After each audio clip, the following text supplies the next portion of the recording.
Assalamualaikum warahmatullahi wabarakatuh. Bismillahirrahmanirrahim. Assalamualaikum warahmatullahi wabarakatuh. Jumpa lagi bersama saya Bu Aulia di pembelajaran kimia.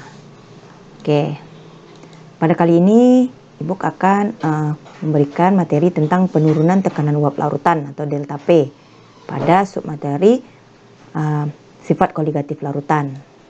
Oke, baiklah, welcome. Penurunan tekanan uap atau delta P itu adalah selisih antara tekanan uap larut murni atau P0 dengan tekanan uap larutan atau P. Oke, perhatikan animasi berikut. Nah, ini air biasa ya yang kita didihkan, sama-sama kita didihkan. Yang di sini air ditambah gula yang disebut dengan larutan gula ya. Nah, di sini ketika kita melakukan pemanasan atau kita didihkan. Nah, di gambar 1 air yang mendidih yang menguap itu sangat banyak sekali partikel-partikel yang keluar menjadi gas. Nah, sedangkan di gambar 2 hanya sedikit. Nah, karena ada penambahan gula di dalamnya. Nah, kenapa yang di gambar 1 itu banyak, yang di gambar 2 itu sedikit? Nah, itu ada hubungannya dengan mata pelajaran materi sebelumnya tentang fenomena penurunan tekanan uap larutan. Nah, yang udah kita singgung kemarin.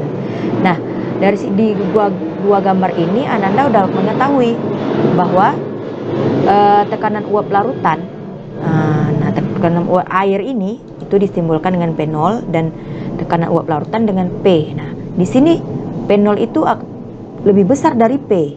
Nah, makanya P0 itu besar dari P. Ini ada berdasarkan animasi penambahan gula pada air terjadi gaya tarik menarik. Nah, sehingga airnya susah menguap. Nah, artinya karena ada penambahan gula di dalam air itu akan menyebabkan gak adanya gaya tarik menarik antara gula dengan air. Nah, sehingga molekul air yang lepas itu akan semakin sedikit. Nah, karena udah ada kuat tarik menarik yang kuat antara molekul air dengan molekul gula. Nah, karena sedikit tadi, makanya tekanan uap larutannya itu semakin kecil dari yang sebelumnya.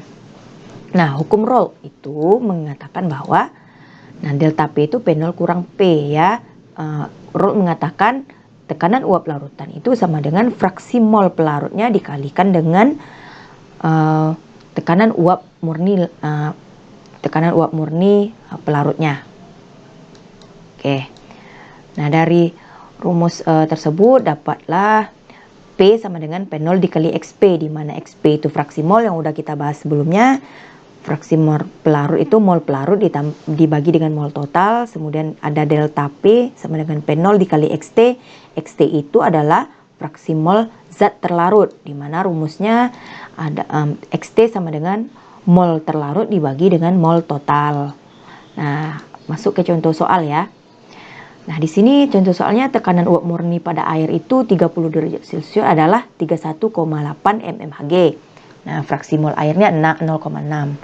Berapa penurunan tekanan uap larutan tersebut? Nah, dari sini kita buat dulu diketahuinya bahwa tekanan uap murni air itu P0 31,8.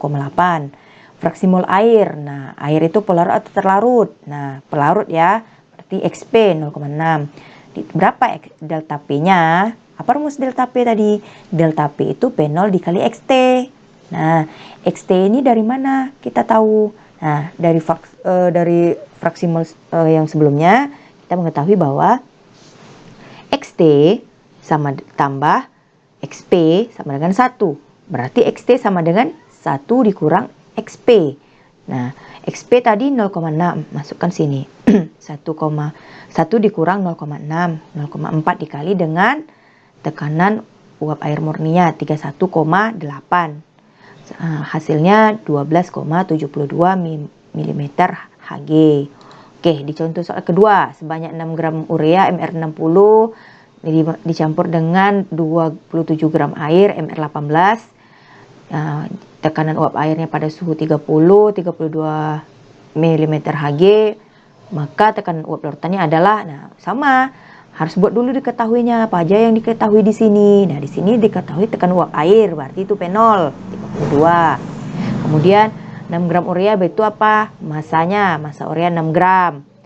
MR-nya atau massa molar 60. Kemudian massa airnya, gram airnya 27, MR airnya 18. Nah, ada kemudian yang ditanya itu P, tekanan uap larutan ya, P. Nah, maka apa rumus P tadi? Rumus P sama dengan P0 dikali XP.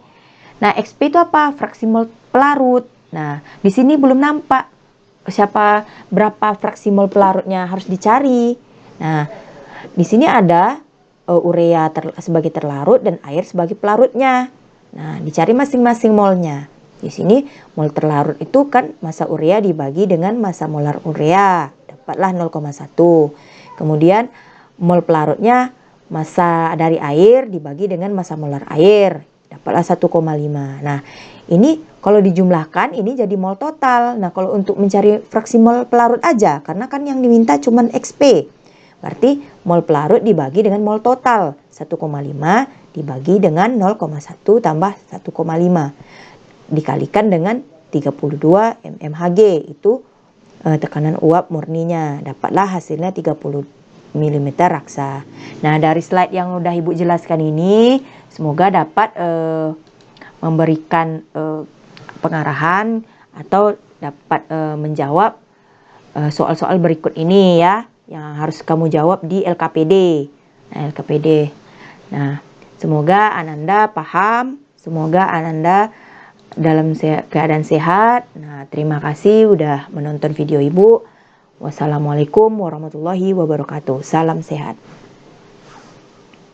Kimia, yes, yes, yes.